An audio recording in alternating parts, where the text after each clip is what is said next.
السلام علیکم۔ Arabic word ہے طیر، اس کا مطلب ہے پرندے، برڈس۔ آپ لوگ قرآن مجید دیکھیں، سورہ نور سورہ نمبر 24، اس کی آیت نمبر 41 میں ہے وَالطَّيْرُ صَافَّاتٍ۔ اس کا مطلب ہے کہ اور وہ پرندے جو پر پھیلائے اڑ رہے ہیں۔ ادھر ورڈ یوز ہو رہا ہے وَالطَّيْرُ، اس کا مطلب ہے اینڈ دا برڈس، یعنی یہ پلورل ہے، جمع ہے۔ اور کس کی جمع ہے یہ آپ لوگ دیکھ سکتے ہیں، طائر ورڈ کی۔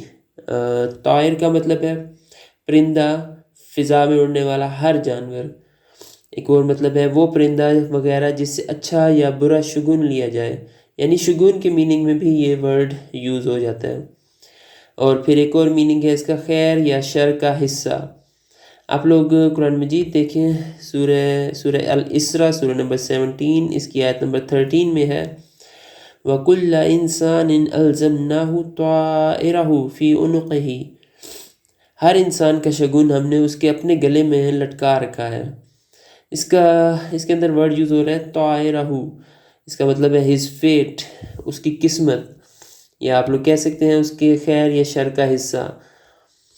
اور نامہ اعمال کے میننگ میں بھی اس کو لیا جاتا ہے۔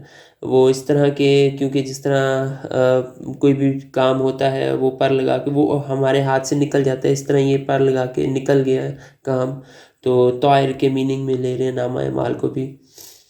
اور پھر ایک اور میننگ میں بھی اس کو لیتے ہیں اکثر برے مفہوم میں، جیسے آپ لوگ دیکھیں سورہ یاسین سورہ نمبر 36، اس کی آیت نمبر 19 میں آپ لوگ دیکھیں گے قالوا طائرکم معکم، تمہارے فعل بد تو تمہارے اپنے ساتھ لگی ہوئی ہے۔ Your bad omen lies within yourselves، یا تمہاری نوست تمہارے ساتھ ہے۔ ادھر ورڈ یوز ہو رہا ہے طائرکم، your evil omen، یعنی یہاں پہ نیگیٹو میننگز میں اس کو لے رہے ہیں، نحوست کے میننگ میں لے رہے ہیں، فعل بد شگنی کے میننگ میں لے رہے ہیں۔ تو یہ ورڈ تھا طائر، طیر۔ اور پھر ملتے ہیں انشاءاللہ نیکسٹ ٹائم پہ۔ جزاکم اللہ خیر۔ لاسٹ میں آپ لوگوں سے یہ بات کہوں گا کہ میں بھی ایک اسٹوڈنٹ ہوں اور یہ سیکھنے کے عمل سے ہی گزر رہا ہوں۔ اس طرح ایک انسپریشن مل جاتی ہے کہ یار سیکھنا ہے اور دوسروں کے ساتھ شیئر کرنی ہے۔ اگر مجھ سے کوئی غلطی ہوتی ہے تو کائنڈلی میرے ساتھ ضرور شیئر کیا کریں آپ لوگ، اور آپ کے پاس کچھ امپرومنٹ کی سجیشنز ہیں تو وہ بھی ضرور مجھے بتایا کریں۔